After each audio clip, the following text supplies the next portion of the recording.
Hello friends, welcome to our channel Mechanical Motivator. In this video, we're just going to see introduction to precision of solid. In previous case, we saw introduction to precision of planes and we saw a few problems. Difference between plane and solid is in plane we'll be having 2D. That is, we'll be having length and breadth alone and thickness is negligible. Whereas in solid, we have to consider 3 dimensions. That is, length, breadth and thickness or height we'll be considering. Solid is nothing but any object or any geometrical figure which will be having a 3-dimensional one, that is length, breadth or thickness and or height. That is, length, breadth will be different and thickness or height will be different. So if we have these things, means we will be classifying those objects as solids, and we are going to see the classification and basic hints for solving the problem. So in first thing, we just want to understand the family of solid. The family of solid is classified into 2 categories. So one will be polyhedra and another one will be solid of revolution. Polyhedra will be having various kinds. For example, first one will be tetrahedron. Tetrahedron will be having 4 faces of equilateral triangle. If the 4 faces of equilateral triangle are bounded together, we will be getting a tetrahedron. Next one will be a hexahedron. Hexahedron is 6 faces of the cube. So cube, 6 faces, they are bounded together. We will be get whatever solid we are getting. It's a hexahedron one. Then third one is a octahedron. Octahedron will be having 8 faces. The 8 faces will be an equilateral triangle. So all the equilateral triangle will be bounded together, and finally we will be getting octahedron.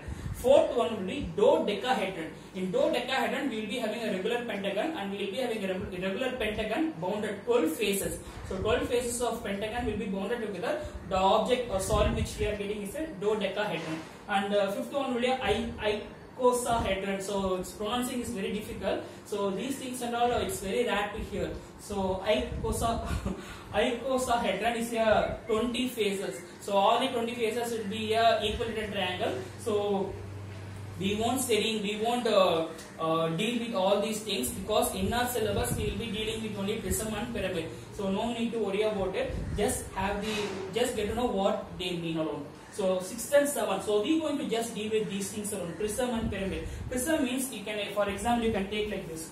So this is a duster. So just listen here. If this is a rectangular prism, so what is prism is the top and bottom face will be same. See here, the top will be a square and bottom will be the square.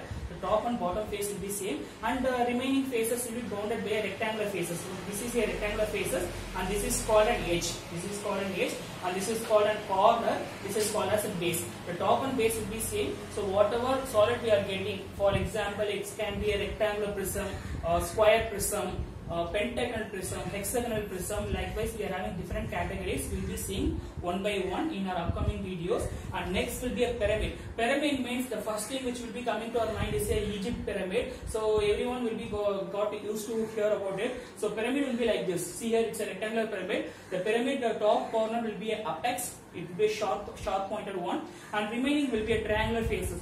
So 3 triangles will be bound together. So bottom will be a rectangular one, rectangular face. So this is the pyramid. We will be having a rectangular pyramid.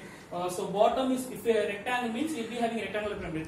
So bottom is a pentagon means we will be getting pentagonal pyramid. If bottom face is here hexagon means we will be getting hexagonal pyramid. Likewise, we will be dealing with different kinds of rules, square pyramid and all we will be dealing with. So these are the details about the polyhedra. Next thing is we will be going for solid of revolution. Solid of revolution, we will be having cylinder. For cylinder, just see here, this is a rectangle.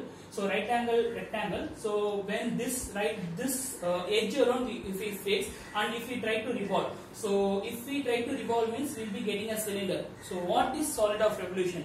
Any object or any plane which axis is fixed, and if we revolve the other plane, so whatever object we are getting is called as a solid of revolution. In this case, for getting cylinder, we need to revolve rectangle. If you want cone means, just try to revolve this triangle, right angle triangle. So right angle triangle, this will be fixed, and we just going to revolve the other planes, so that we will be getting a cone. Next is a sphere. If you want sphere means we have to revolve the hemisphere. So this is a hemisphere. So what we are going to do, we are just going to revolve it. So finally we will be getting a sphere. If you want frustum means, so just see here, this is a cone and this is the cutting plane. If the cutting plane is parallel to the base,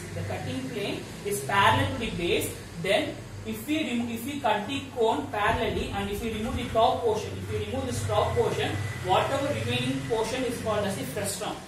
Okay. Next is a truncated. If you want truncated means this is a cone and this is a cylinder. If the cone is cut with some inclined angle, if the cutting plane is cutting the cone with some inclined angle means if we remove the top portion means whatever remaining portion we are getting is called a truncated cone. In case of cylinder means same thing, just cut the cylinder somewhat inclined angle and remove the top portion, and whatever portion we are having is called a truncated cylinder. For solving the problem, if we know these three steps means it's very easy for us to solve. So first one will be assuming the initial position. So in our question they will be giving some data, right? Depending upon the data we will be assuming the initial position. So assuming that is the main and foremost step. So we have to assume the initial position. Next is axis inclination. Okay, second step would be the axis inclination and third step would be the edge inclination. For axis inclination, the first step is purely dependent because axis inclination is purely dependent upon the first step only. If we do some mistake in the initial step, then entire sum will be wrong. So we have to focus more on drawing the base diagram or initial diagram. And if we follow these three steps means it's very easy for us for solving the problem. For solving the problem, there are two hints I am going to give. So first hint will be when in the question if they are giving axis inclined to HP, like that they are giving means axis inclined to HP means then true shape of the object can be seen only in your top view. We are going to draw the true shape or base diagram only in our top view, which is below the XY line. Next in this axis inclined to VP, like that if they are giving axis inclined to VP means then we are going to draw the base diagram or true shape of the object only in our front view. So axis inclined to VP means we will be drawing the true shape in our front view, which is above XY line. Axis inclined to HP means we will be drawing the true shape in our front top view, which is below XY line. So with these two hints we can start our basic diagram and can proceed this sum. So these are the different phases or different I just want to give an explanation about rectangular pyramid and rectangular prism. So rectangular pyramid, so base will be the rectangle. If in case we are having hexagon means it's hexagonal pyramid. So these things I have explained clearly. So just here the topmost point is called as an apex or vertex, and this is called the slant edge, and this is called the base. So this one is called as your base, and this one is called as your base edge, and this one is called as a base corner. So this is the base corner, and this is the triangular faces. So three triangular faces will be bounded together.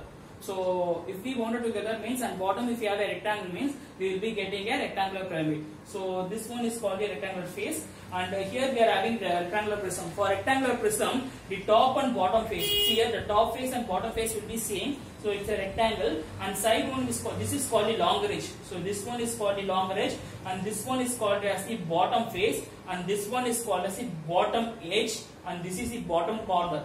And whatever face we are having, this is called the rectangular faces. So I hope so you have to have a clear understanding about you would have a clear understanding about the basics and classification and how to start the problem and what are the hints we have to use and what are the basics diagram about the rectangular pyramid and rectangular prism. Hope so it would be useful for you. If you feel it's helpful, kindly share the video with your friends and do subscribe my channel Mechanical Motivator. Then only you can get the regular videos which I upload. Thanks for watching this video.